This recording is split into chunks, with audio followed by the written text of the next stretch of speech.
Graça e paz, meus irmãos. Vamos dar continuidade ao culto, enquanto os irmãos do coral vão se colocando nos seus lugares. Peço que os irmãos abram suas Bíblias no texto de Atos.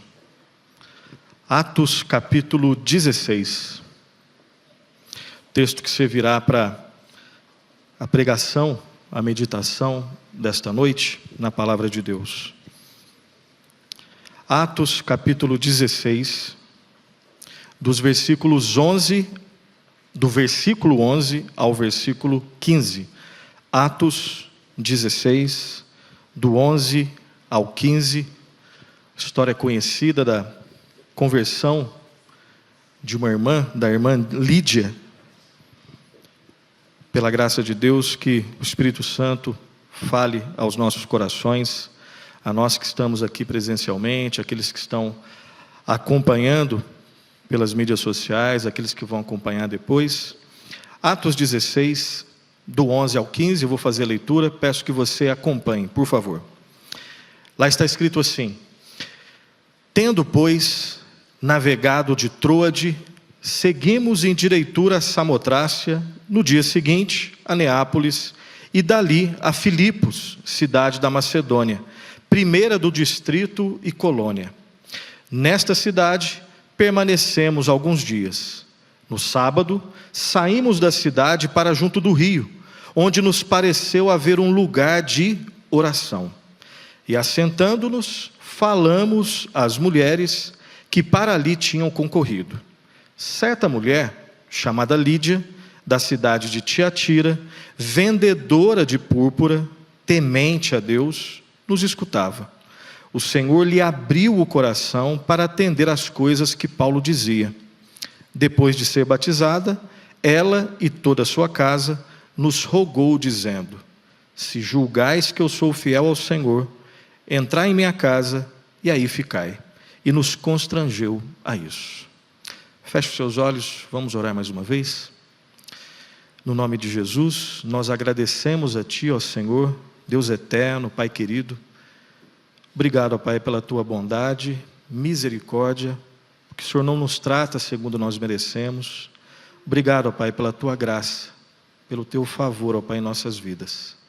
Suplicamos a Ti, ó Espírito Santo, transforma-nos nessa noite.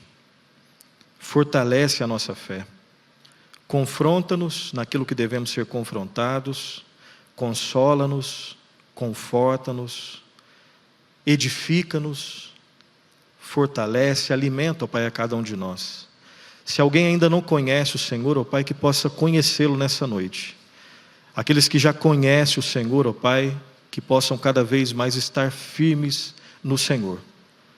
Transforma-nos, ó Deus. É a nossa oração, no nome de Jesus. Amém. Amém. Meus irmãos, daqueles que já conhecem a Cristo, você que é, pela graça de Deus, cristão, como que foi a sua conversão? Tenta puxar aí pela memória. Como que ocorreu a sua conversão? Qual foi o contexto no qual você conheceu a Jesus? Quem que compartilhou o Evangelho com você? Foi alguém que compartilhou? Foi num acampamento de carnaval? Foi num culto? Foi lendo um folheto na rua? Enfim. Toda conversão tem um contexto. Qual foi o contexto da sua conversão? Você lembra? Quem realmente é o autor da sua conversão?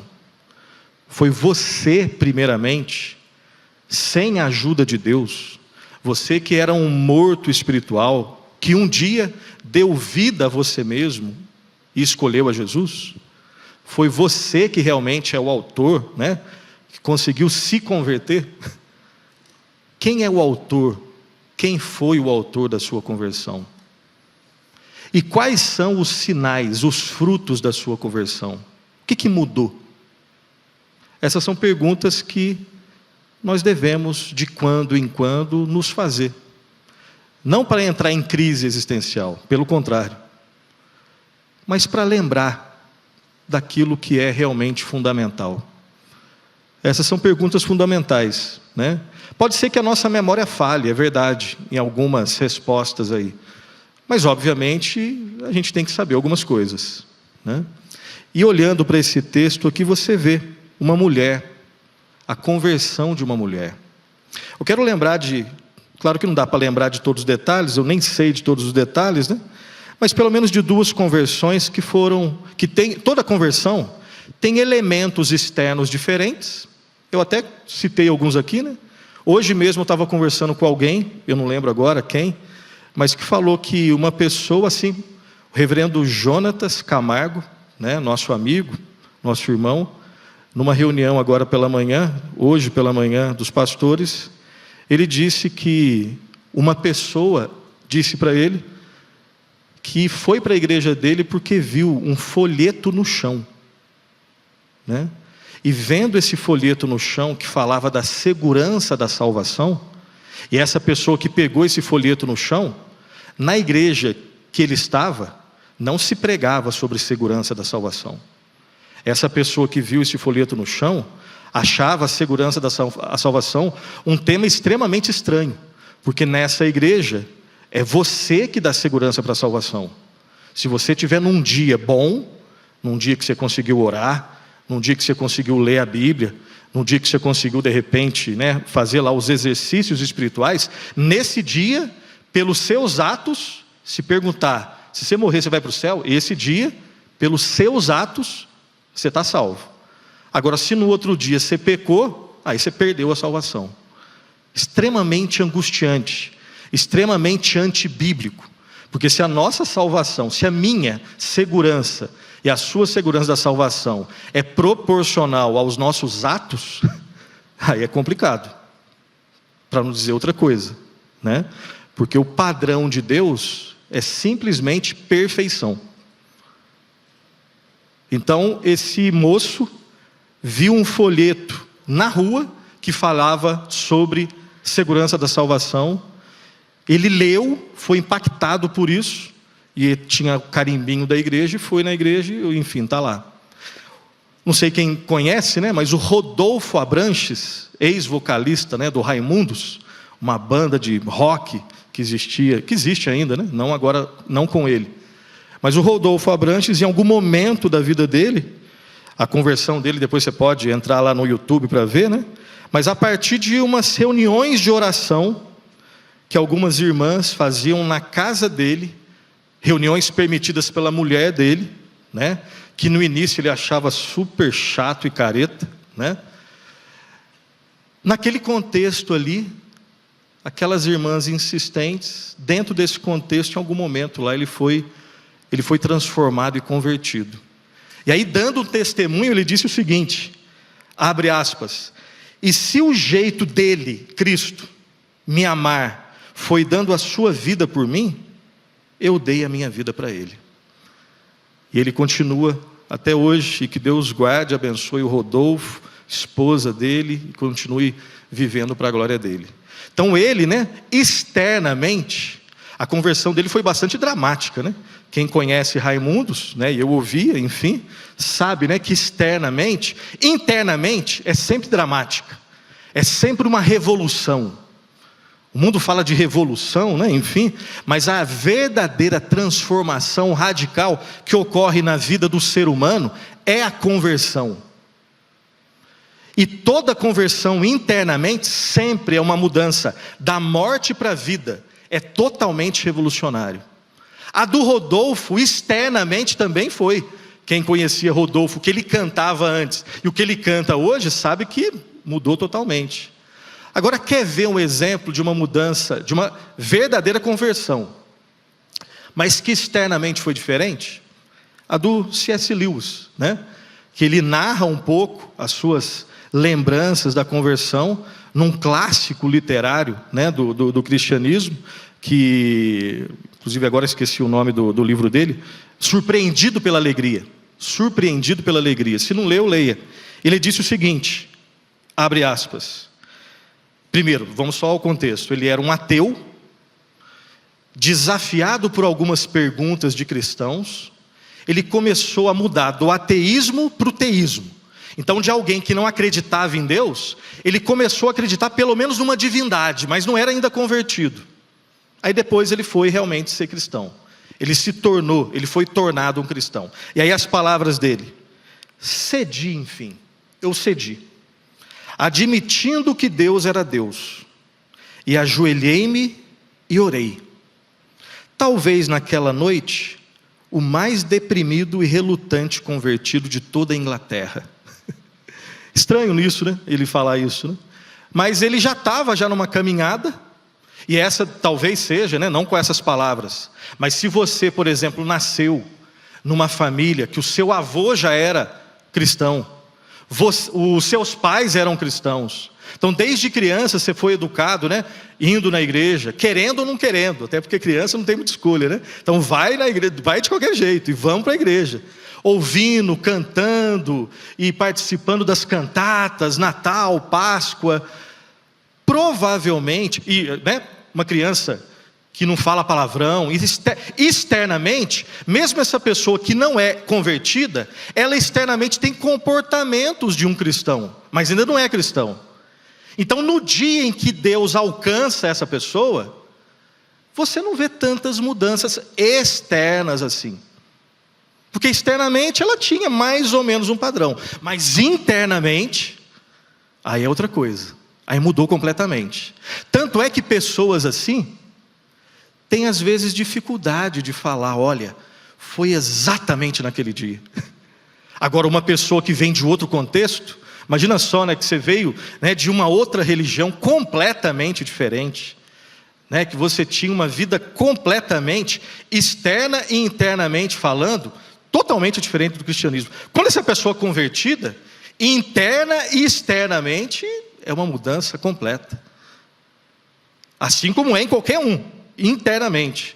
Mas às vezes externamente tem lá suas diferenças. Se a gente fosse entrevistar um por um aqui, para falar como é que foi a conversão, são histórias diferentes, contextos diferentes, mas sempre tem um núcleo em comum.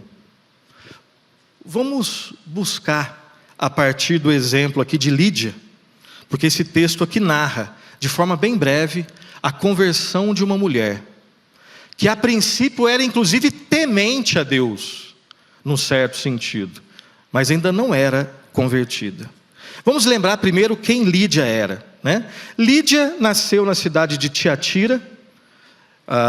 Ela era uma comerciante, provavelmente rica, uma mulher de posses. Lídia foi a primeira pessoa convertida ao Evangelho na Europa. E mais um detalhe só, que na verdade já é uma aplicação de tudo isso. Quando você olha para a história de Lídia, você tem certeza absoluta que Deus conduz tudo na nossa vida.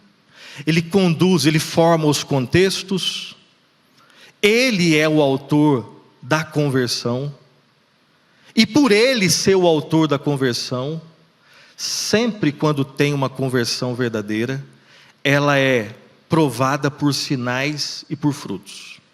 Agora vamos para a história. Primeiro ponto, o contexto da conversão de Lídia, versículo 11 até o versículo 13, eu vou ler novamente, preste atenção. Tendo, pois, navegado de Troade, seguimos em diretura a Samotrácia, no dia seguinte a Neápolis, e dali a Filipos, cidade da Macedônia, primeira do distrito e colônia. Nesta cidade, permanecemos alguns dias. Aí, olha só o 13.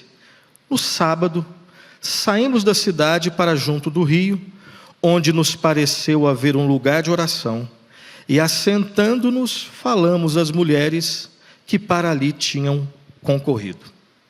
Então esse foi basicamente o contexto da conversão de Lídia. Alguns destaques que nós podemos fazer aqui. Primeiro, nós estamos diante de uma história que é curta e extremamente transformadora, extremamente marcante. Paulo estava na sua segunda viagem missionária, a primeira que ele estava fazendo ali na Europa.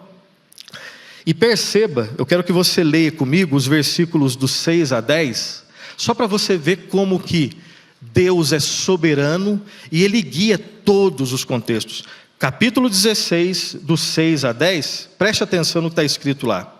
Está escrito assim, ó: e percorrendo a região frígio-gálata, tendo sido impedidos pelo Espírito Santo de pregar a palavra na Ásia. Isso aqui é curioso, não?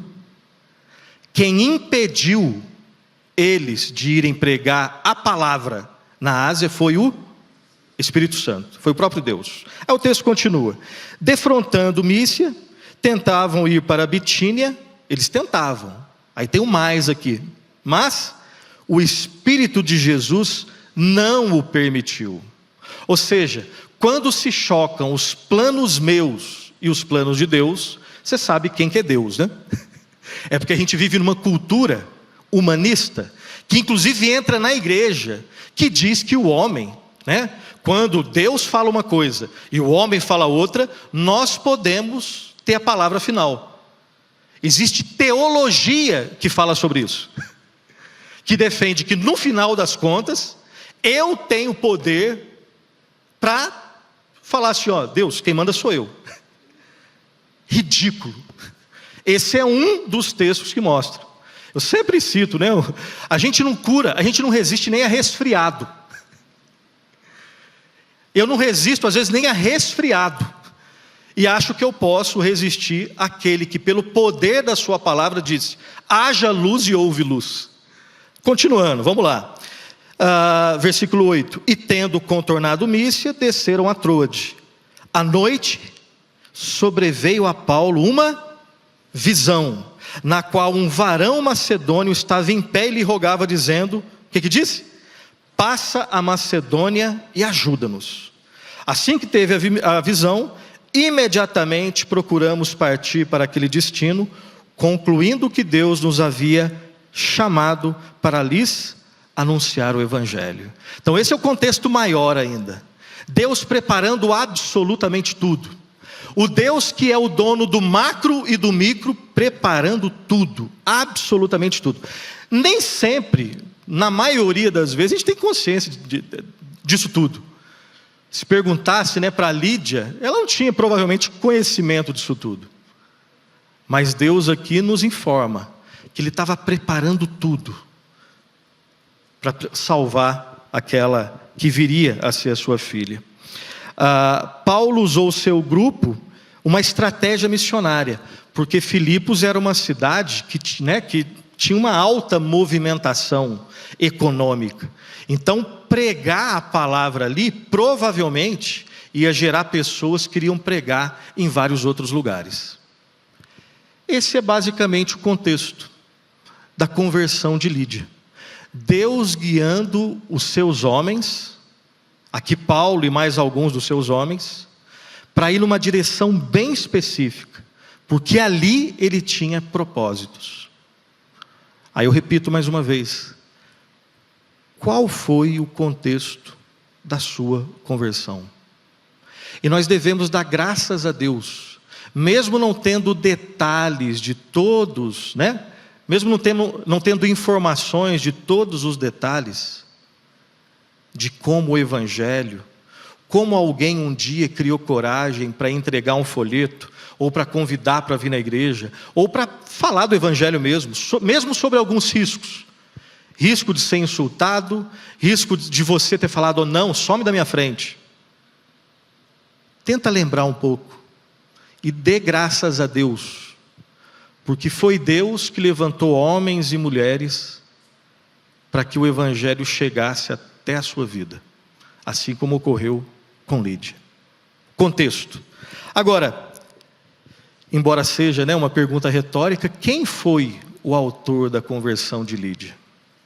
Vamos lembrar agora no versículo 14. Vamos ler todos juntos o versículo 14? Vamos lá? 1, 2, 3 e... certa mulher chamada Lídia, da cidade de Tiatira, vendedora de púrpura, temente a Deus, nos escutava. O Senhor lhe abriu o coração para atender às coisas que Paulo dizia. Então perceba aqui, né, a riqueza desse texto. Paulo vai pregar num lugar. Normalmente a estratégia de Paulo, quando chegava numa cidade, ele pregava numa sinagoga para os judeus e depois pregava para os gentios. A cidade aqui de Lídia, ela era uma cidade gentílica, que tinha pouquíssimos judeus. e pouquíssimos judeus que não tinham condição de sustentar uma sinagoga. E ele vai pregar justamente, Lídia no caso, ela não era judia, ela era gentia, uma gentia, de uma cidade que era gentílica. E perceba que o texto, nós já falamos um pouco sobre isso, o texto diz que ela era temente a Deus. Como assim?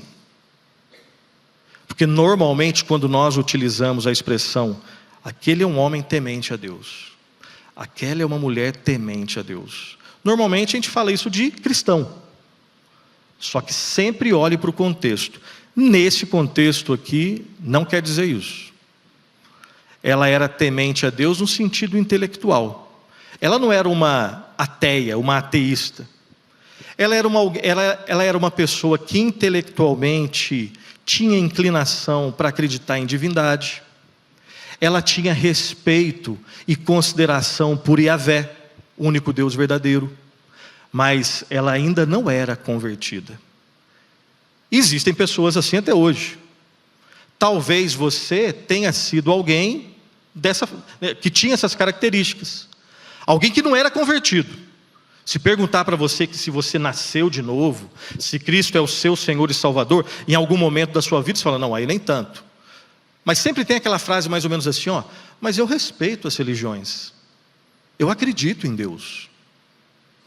Eu acredito num ser superior. Eu não acredito que esse mundo tenha vindo do acaso, enfim. Eu acredito, eu tenho profundo respeito. Inclusive, às vezes eu até vou na igreja. Eu já li a Bíblia 2 vezes. Ou seja, mais do que alguns crentes, enfim. Existiam pessoas assim, existem pessoas assim, e vão continuar existindo pessoas assim. Pessoas que não são convertidas, pessoas que até vêm à igreja, pessoas que têm profundo respeito e admiração pelas histórias bíblicas, sabe que está diante de uma realidade que é altamente respeitável, tremem às vezes em relação a isso, mas ainda não são cristãos. Lídia era assim, era alguém temente a Deus no sentido intelectual. E aí a pergunta, como ocorreu a conversão dessa mulher?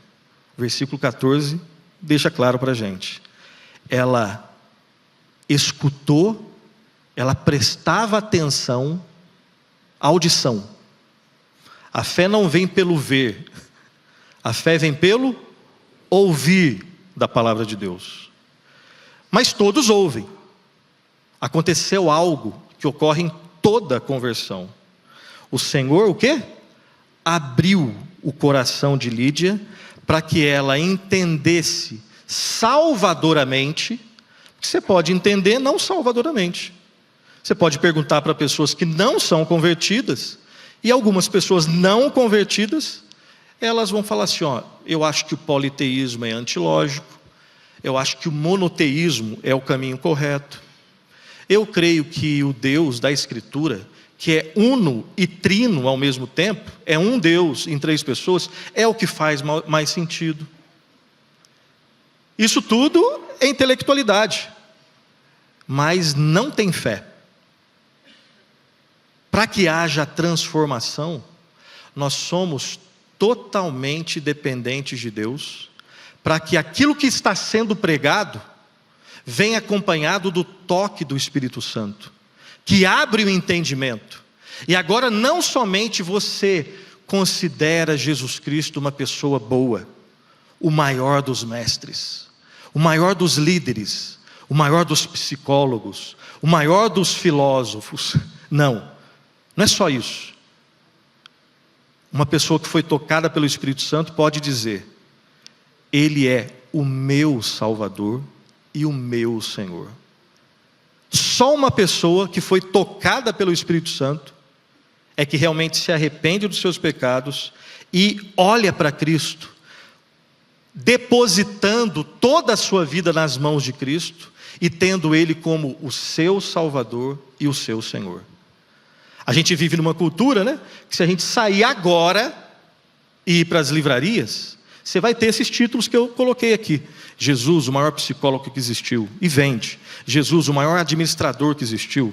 Jesus, o maior filósofo que existiu.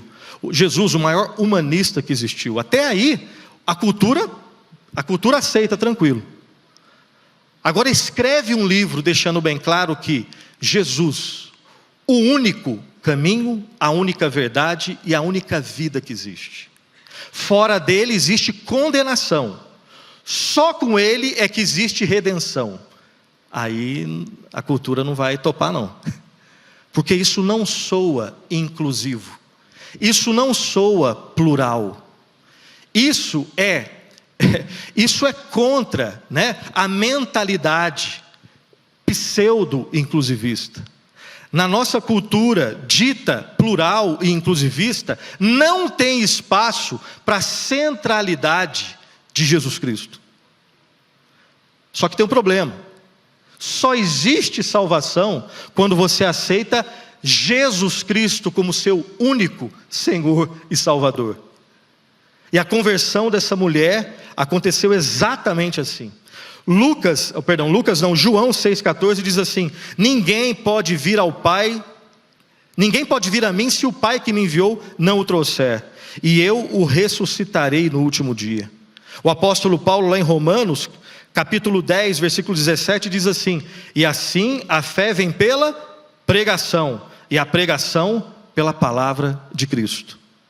Então o contexto ordinário de uma genuína conversão é sempre quando a palavra de Deus é pregada e o Espírito Santo abre o entendimento sobrenaturalmente, operando vida onde não tinha vida. Lídia era uma morta espiritual, embora fosse temente a Deus. Assim como eu e você, um dia éramos mortos espirituais. E Deus colocou vida, implantou vida. E a gente prova que Deus implantou vida fazendo duas coisas que é impossível um morto espiritual fazer. A gente se arrepende e a gente tem fé no Senhor Jesus Cristo. Então nós vimos já duas verdades aqui: o contexto da conversão de Lídia e o autor da conversão de Lídia. E antes de ir para o terceiro e último ponto, eu quero só lembrar as palavras lá de Jeremias 13, 23. Se alguém acredita que é possível o homem, depois da queda, sem o auxílio do Espírito Santo, conseguir se salvar, o Antigo e Novo Testamento deixam claro que isso é impossível. Mas eu quero só lembrar de um versículo que é explícito sobre isso. Jeremias 13, 23 diz assim: pode acaso o etíope mudar a sua pele? Ou o leopardo as suas manchas? Então poderíeis fazer o bem, estando acostumados a fazer o mal? É impossível o homem natural, ou seja, o homem depois da queda, sem o Espírito Santo, conseguir ter atitudes de vida. Adão e Eva, antes do pecado, já eram totalmente dependentes de Deus, sem pecado. Você pega Gênesis 1 e 2, Adão e Eva, sem ter cometido pecado, eles já eram totalmente dependentes de Deus. Tanto é que a queda se deu justamente quando Adão quis ser independente de Deus. Independência é morte. Não é independência ou morte. Independência, nesse aspecto, ela é morte. Então, se Adão e Eva, antes da queda, sem pecado, em plena comunhão com Deus, em plena comunhão com o próximo, em plena harmonia, né, em shalom com o mundo criado, sem pecado, já eram totalmente dependentes de Deus. Depois de Gênesis 3, caídos em pecado, a Bíblia chama, né, mortos espirituais. Aí a dependência fica mais explícita. Mas tem teologia dizendo que você consegue. Se você se esforçar, você vai conseguir mover o coração de Deus. Como? Paulo dizia que as melhores obras que ele tinha não passavam de trapo de imundície. As melhores obras não passavam de trapo de imundície. O padrão de Deus para ser aceito por Ele, porque Deus é um Deus tão santo, tão puro de olhos, que não pode nem contemplar o mal. Então o padrão de Deus para estar na presença dEle é simples de entender. Impossível de viver, mas simples de entender. É simplesmente perfeição. E quem é perfeito? Crentes, nos seus melhores dias ainda erram. Então nunca uma obra que você faça, ou que eu faço, a parte de Deus, vai conseguir me credenciar, tá na presença de Deus. Na verdade, as nossas obras nos credenciam à condenação. Agora, tem uma obra que salva. A salvação é pela obra, no seguinte sentido: é pela obra de Cristo.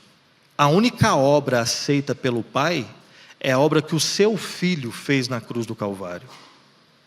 A salvação é pela graça de Deus, mediante a fé na obra perfeita do Senhor Jesus Cristo. O contexto da conversão de Lídia, o autor da conversão de Lídia, e por fim, os sinais da conversão de Lídia. Uma verdadeira conversão sinaliza algumas coisas. Versículo 15, vamos lá todos juntos?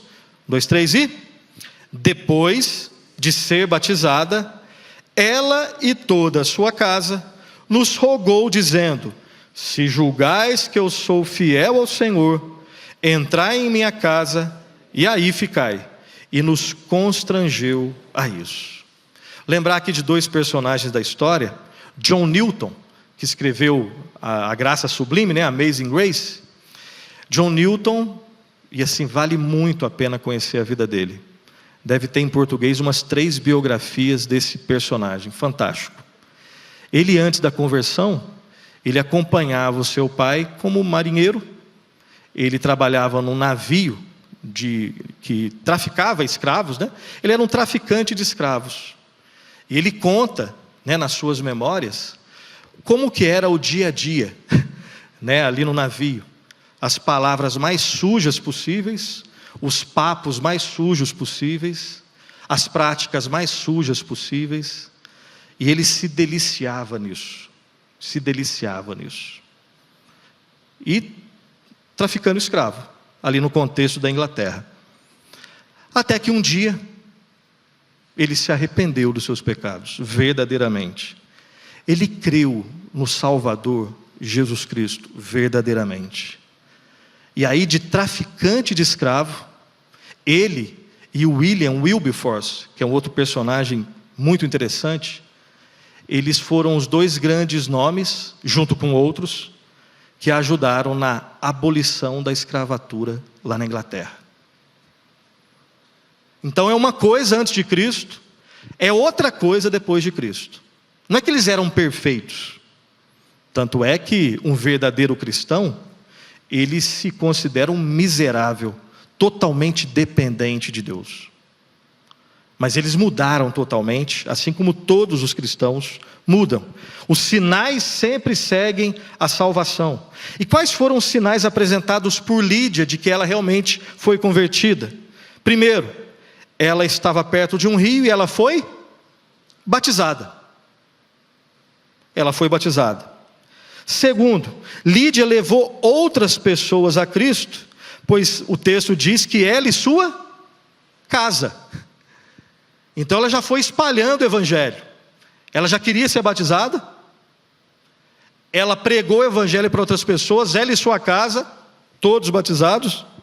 E ela demonstrou também algo que, em alguma medida, nós devemos apresentar. Ela demonstrou hospitalidade. E aí, quando a gente olha, né, para esse texto, né, que ela... Primeiro, olha só, alguém pode falar assim, ó, bom, hospitalidade até quem não é crente demonstra, né? Inclusive os mineiros são conhecidos como um povo hospitaleiro. Claro que tem mineiro hospitaleiro e mineiro que não é hospitaleiro. Eu falo isso porque eu sou mineiro, né?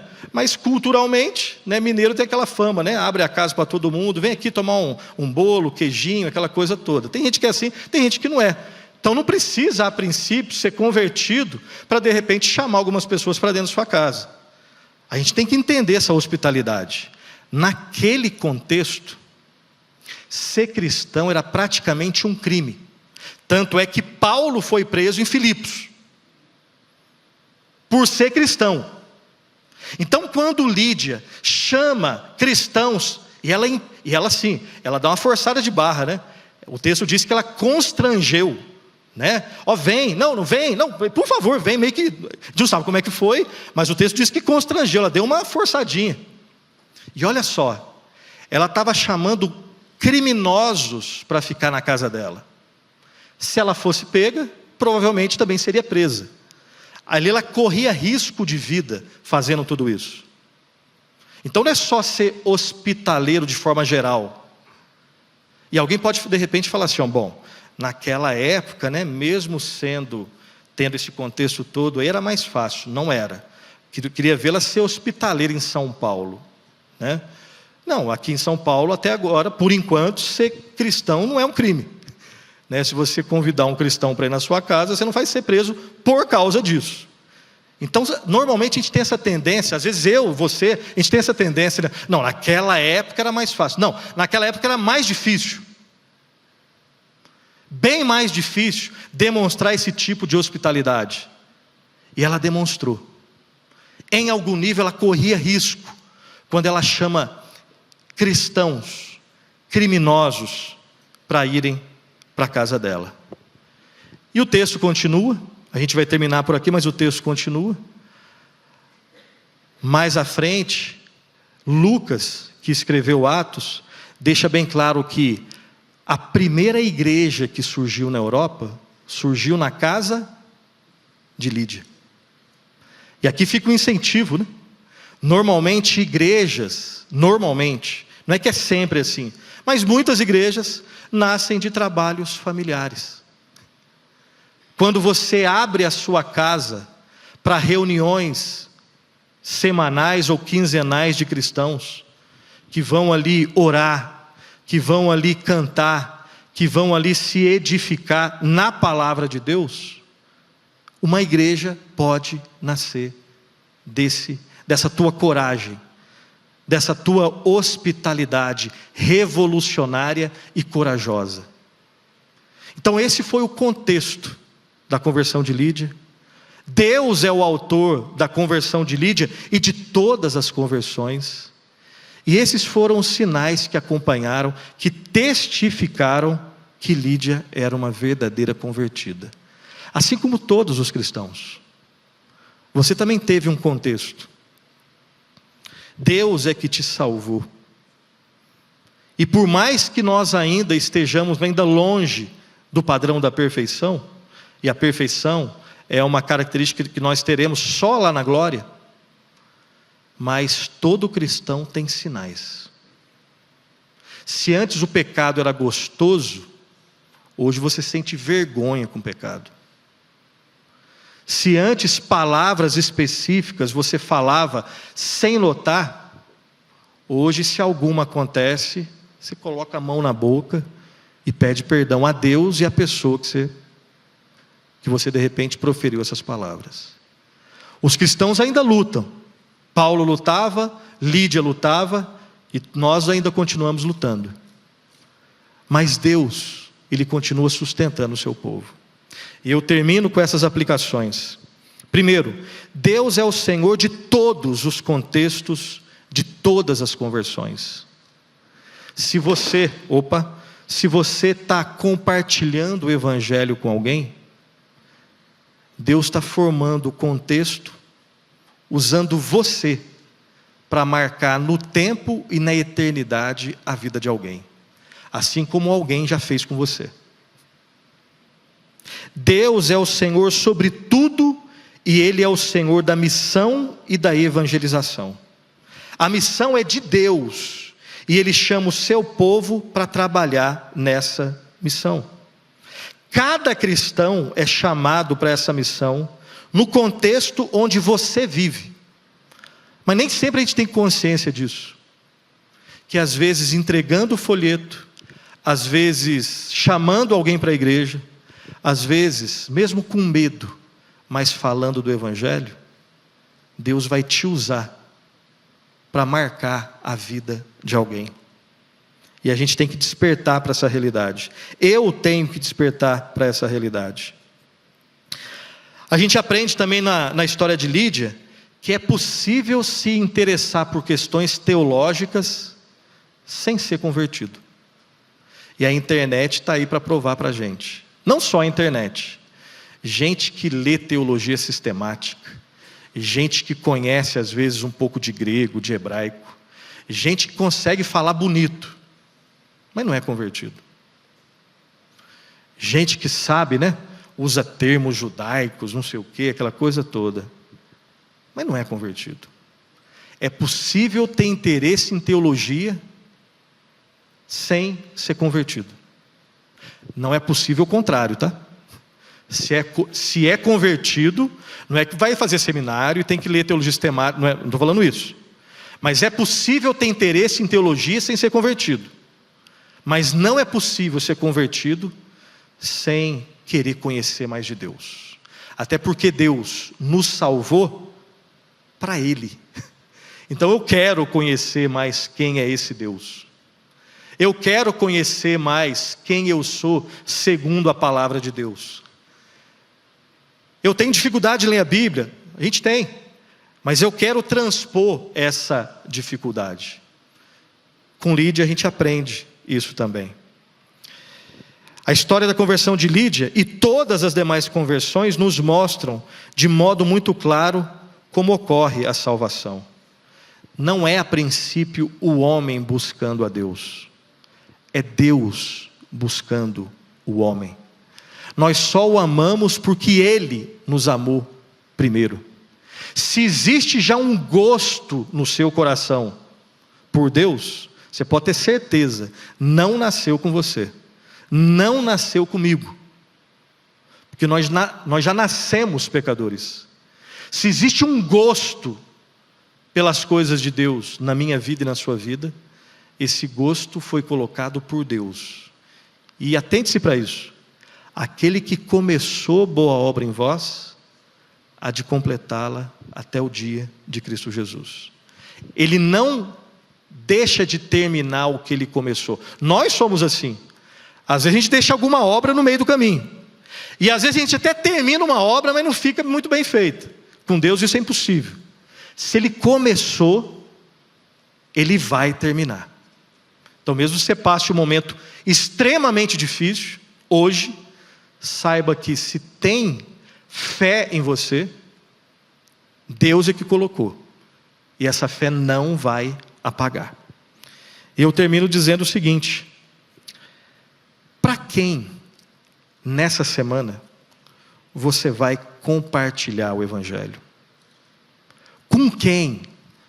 Essa semana ainda, a gente está na quarta-feira, Deus nos dando vida até o final de semana, com quem eu posso compartilhar o Evangelho ainda nessa semana? Ah não, pastor, eu não sou missionário. Não, todo cristão é um missionário. Ah pastor, mas eu não sou bom de teologia. Não precisa ser bom de teologia. Essa semana, 2 tarefinhas para nós. Primeiro, agradecer a pessoa que compartilhou o Evangelho conosco, se ela ainda estiver viva. De repente mandar uma mensagem no celular, uma ligação, falar: queria agradecer, porque Deus usou a sua vida para marcar a minha vida. E agora a tocha está com você, conosco.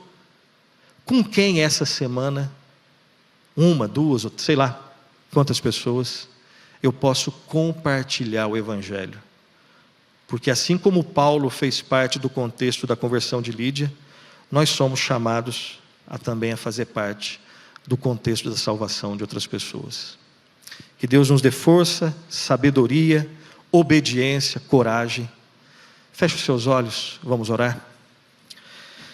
Ó Senhor Deus eterno, nós te agradecemos, ó Pai, pela Tua palavra, que nos anima, que nos alimenta, que nos confronta, ó Deus, e que nos ensina, ó Pai, as verdades maravilhosas, ó Pai, do Evangelho, da mensagem de que, apesar de nós, em Cristo, pela Tua graça, existe esperança verdadeira, existe verdadeira redenção.